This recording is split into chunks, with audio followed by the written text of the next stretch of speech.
What does it mean to me as a Christian, to me as a human being, that a government that I did not have the opportunity to vote for treats me as a colored or a Bantu or an Indian instead of as a human being, a South African citizen? Do I have the right to resist? And if so, how? What are Christians to do when they have to live under oppression and when that oppression claims to be Christian?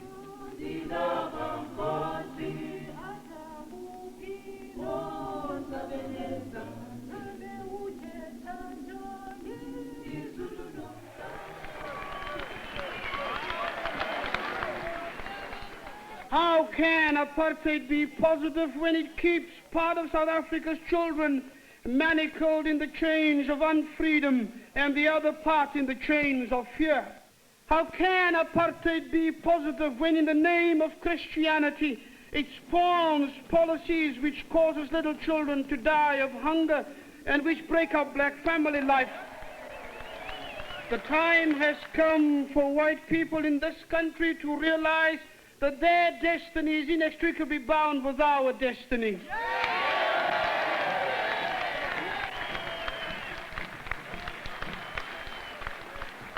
And they shall never be free as long as they have to lie awake at night, worrying whether a black government will one day do the same to them as they are doing to us.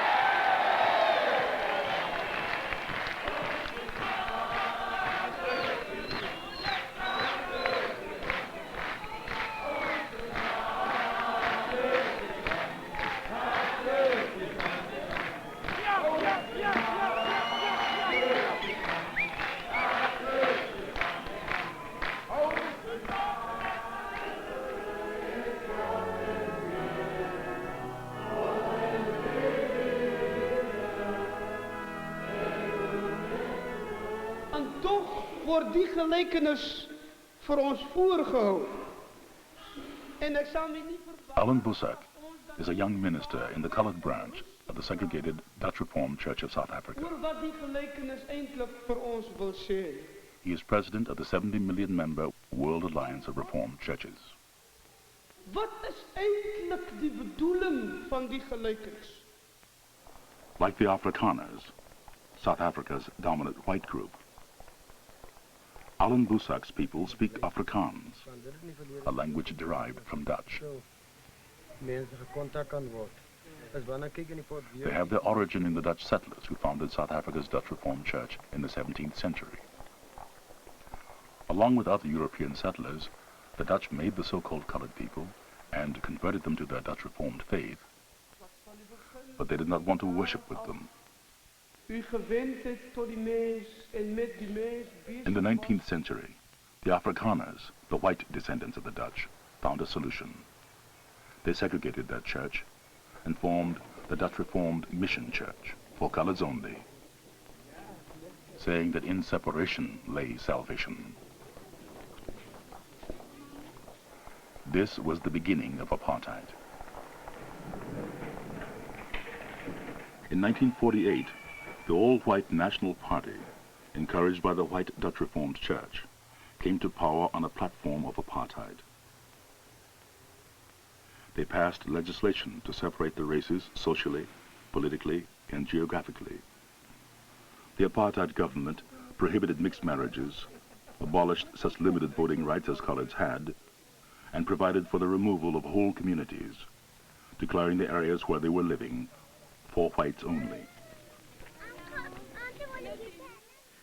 The home that I was born in a little place called Clackamas, no longer exists because eventually that fell into a white area and it was bulldozed.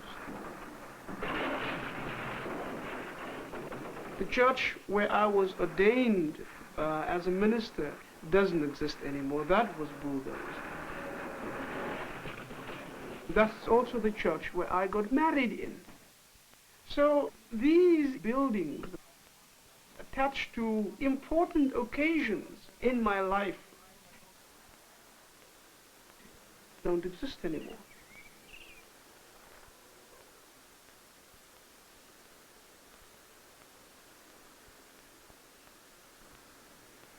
Mr. Felix, a member of Allan Boesak's congregation.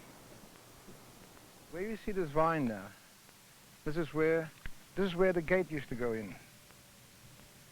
And somewhere in here, this is where our house used to be.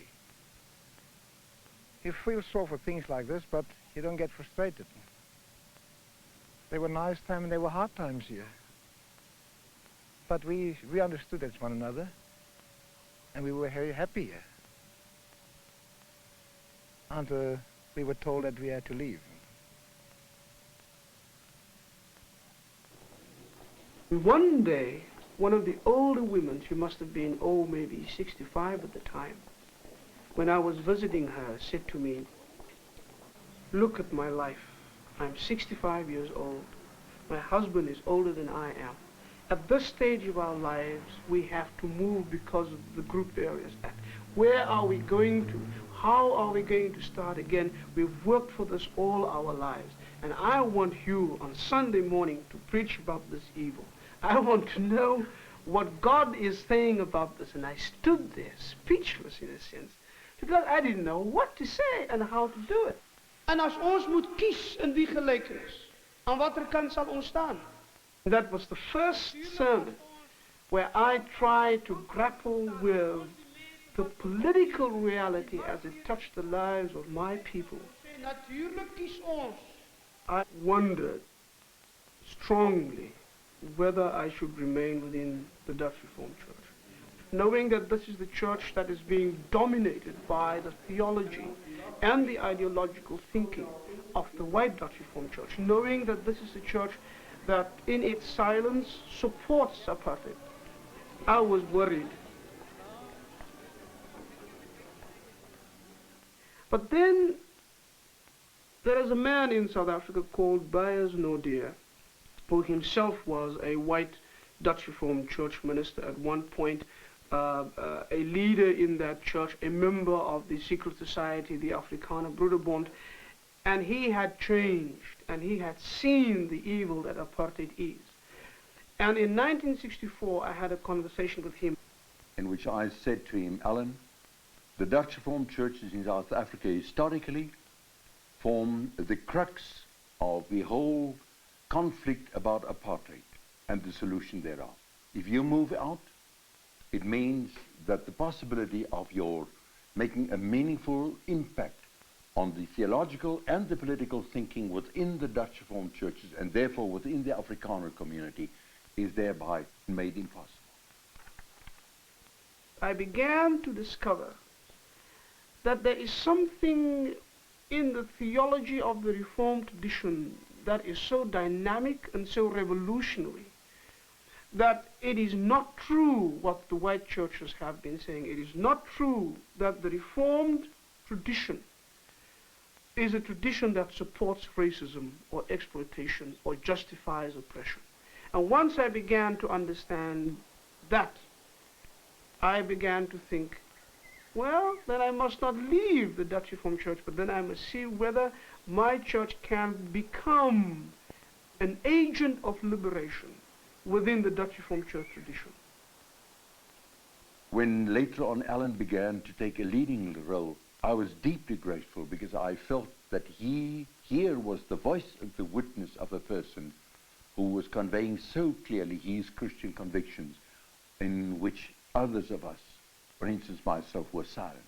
Beyers Naudé was banned in 1977 by the South African government for his opposition to apartheid. He cannot address a public meeting or be quoted or published in South Africa. Together with other black theologians in his church, Allan Boesak formulated an argument that culminated in his move to have apartheid declared a heresy by the World Alliance of Reformed Churches in 1982. Apartheid is built on the philosophical and theological premise that there is a basic irreconcilability between people of different races, different cultures, different languages. The Bible teaches us that Jesus Christ came and he broke down the walls of enmity. When you are in Jesus Christ, there is no male, nor female, no Jew, nor Gentile, because all these differences to no longer have any value at all. And that is what makes apartheid a heresy.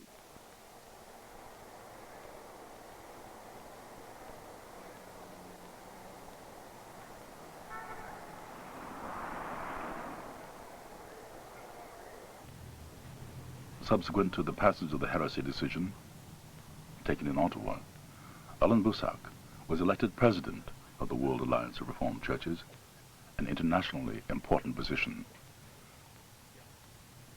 His election had a major inspirational impact on the black community. The message that is brought, it meant a lot to us. And to us, he means a lot. Most sincerely said. From my point of view, I think he's exceptional. Very kind. You do a good thing for us. It is brought home to many of the whites in the Dutch Reformed Church and in the Afrikaner community that here is a son of the soil, one of themselves except for the color of his skin, speaking their language, professing their faith, sharing their culture, who is telling them exactly the opposite of what they want to believe. There are a few people, of course, saying, no, Ottawa, the whole World Alliance of Reformed Churches, that was communist-inspired, it is not biblical, it is not true. But they are finding it very, very hard to bring new theological or biblical arguments to convince people anymore. Because apartheid being declared a heresy, that means it takes away the moral justification of the system. They have been told all these years that what they are doing is God's will. Now, all the Reformed churches of the world, in one voice, told them that is exactly the opposite of what God wants. Allan Boesak is knocking at the door of their conscience and telling them, what are you doing? And when will you be willing to do something in order to overcome this evil?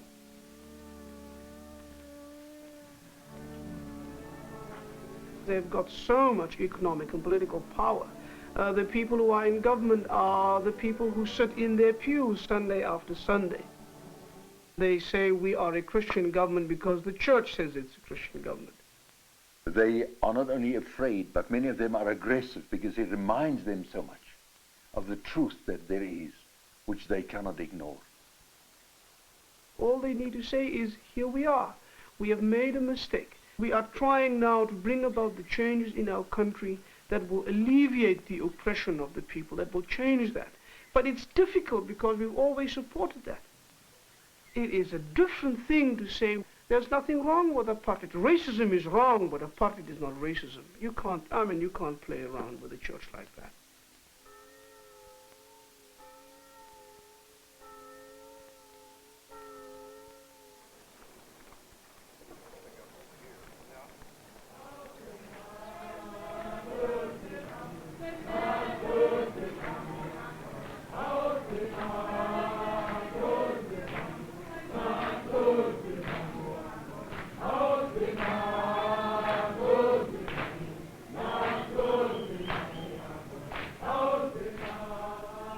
Just as Allan Boesak accuses the white Dutch Reformed Church of glossing over the evils of apartheid, he accuses the Western democracies of tacitly supporting apartheid through cooperation with the white minority government. For instance, America's policy of constructive engagement based on the premise that reform and oppression can coexist. In 1977, Steve Biko died in prison. And the U.S. administration was almost the first to publicly condemn that and to ask the South African government for an explanation. Then other governments from the West followed. And the strange thing about that is between 1977 and 1982, no one died in detention whilst in police custody. No one slipped on the soap in the shower accidentally. No one fell accidentally from the 10-story window of some police building. Nothing like that happened. No one hanged themselves. But the moment that they knew that was this new administration, they had this understanding and the policy of constructive engagement, in the first 6 months of 1982, 3 people died in detention. I know of 6 people who were admitted to psychiatric hospitals because they were tortured out of their minds. I mean, and to me, this is what constructive engagement means in clear, hard, human terms.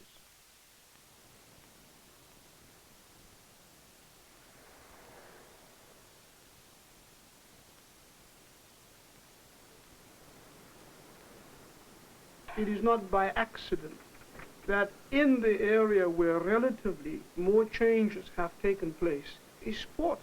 And the changes that have taken place have not taken place because South African sports administrations have suddenly experienced a change of heart.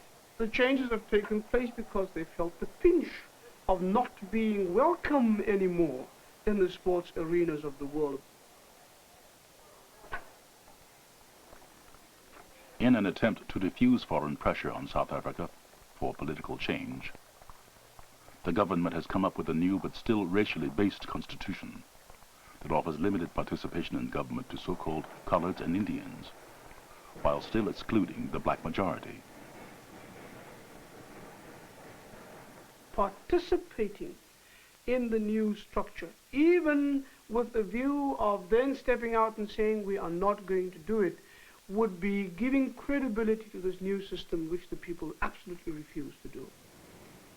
So whether tomorrow there will be a black minister for foreign affairs who will go out overseas and explain apartheid, he will still have to be explaining apartheid, and people in the West will have to listen to that. Whether he is really defending a policy that means thorough and meaningful change, or whether he is simply defending an old policy, and the color of the person's face in the end will not make too much difference. In 1983, Allan Boesak helped form a coalition called the United Democratic Front, opposing cooperation with the new constitution.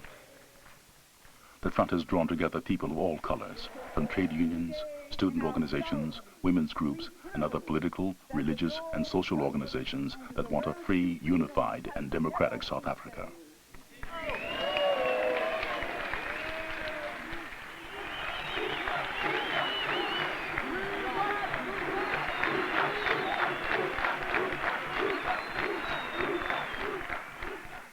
We are here to say that the government's constitutional proposals are inadequate and that they do not express the will of the vast majority of South Africa's people.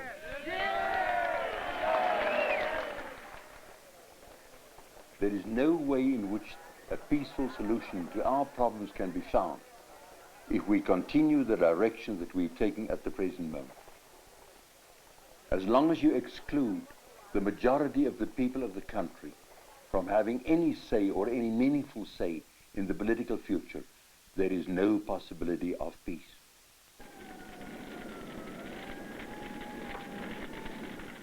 Apartheid in itself is such a violent system.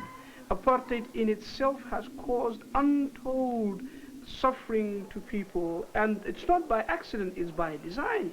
Now, I'm not only talking about the institutionalized violence that you have through the laws, I'm also talking about the physical military violence without which the system will not survive for a moment. Children have protested peacefully in the streets of Soweto in 1976 and in the streets of Cape Town in 1980. They were killed mercilessly by the police. My question, as a Christian minister in this country, knowing what I know in terms of violence cannot be justified by the gospel, is what in the world am I supposed to do? It would be irresponsible of me to say to people, let's go on demonstrating non-violently, when I know that the answer of the government to our non-violent protest will not be to go and look at the laws and change them, but simply will be to send out the military so that the people can be killed. And that is my problem. And I am frankly saying that I am, as far as this is concerned, in a terrible dilemma.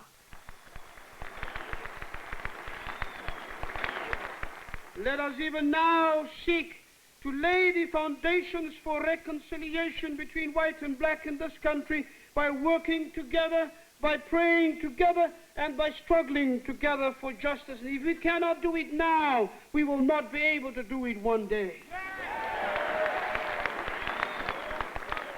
There is a tremendous, deep sense of willingness in the whole black community to say to white people, let us work this out together. Our problem is more the fact that the key to peaceful change and the key to a better understanding of the whole situation and the key to a democratic society in the future is not in black hands. It's in the hands of white people.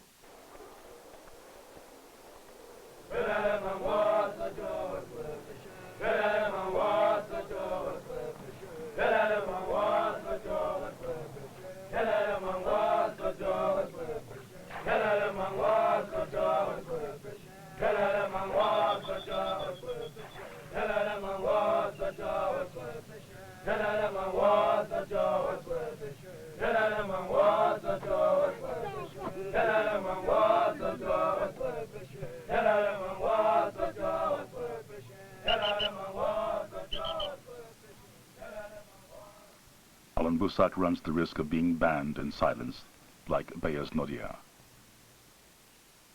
I, both in my own personal life and in terms of doing things publicly, have simply decided it's a waste of time to think what the government will do and what they will not do.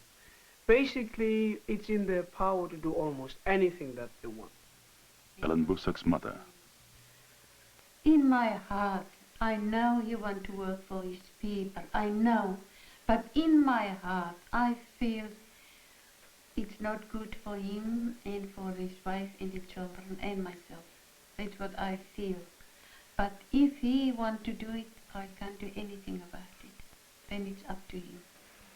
We are saying not simply that the world exists and that history is there, but that human beings are responsible for history and for this world in which we live. And therefore, we simply cannot let the world pass us by. We have to take a hand and do something about it.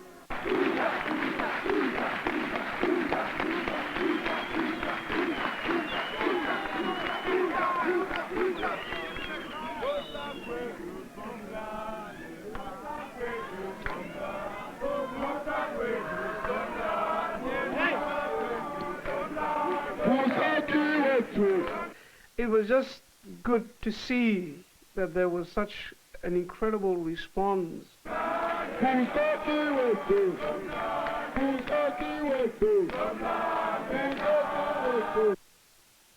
felt scared, I must admit. That's the kind of pressure that would become very, very hard to resist. Especially if there is a situation where people can convince you that at a specific moment in history, it's you that's needed. The time may come when a man like Allan Boesak will be desperately needed to bring real peace and reconciliation to our country. I would find it very hard to give up the pulpit. I would find it very hard not to be able to preach every Sunday morning and be involved with people in the congregation.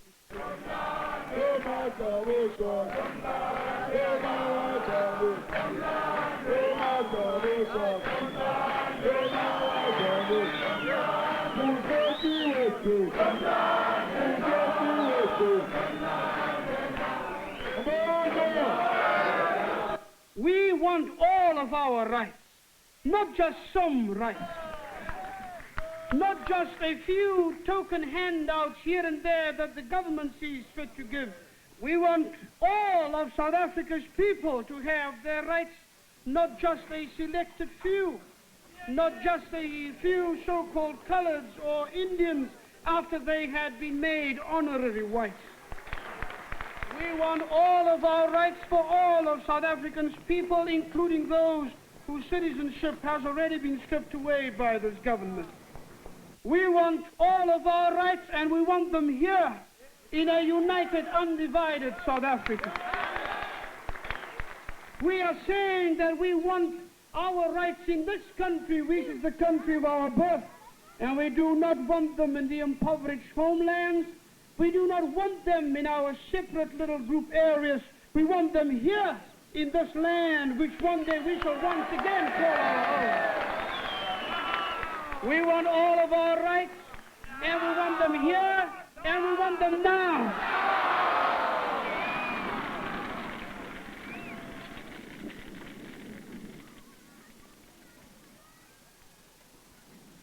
If only South Africa would listen, so that we could know what serves our peace. If a Christian people would only stop shouting its own prophets down, ignoring them and shutting them up in prisons where they are treated as if their lives were not worth a cent. If Christian leaders would only stop glossing over evil, and thereby strengthening evildoers in their evil. If only we would stop twisting and mutilating and manipulating God's word to make it fit the framework of the prevailing ideology. If only we could find the courage to speak the truth to each other and not to mislead each other for the sake of money or status or out of fear.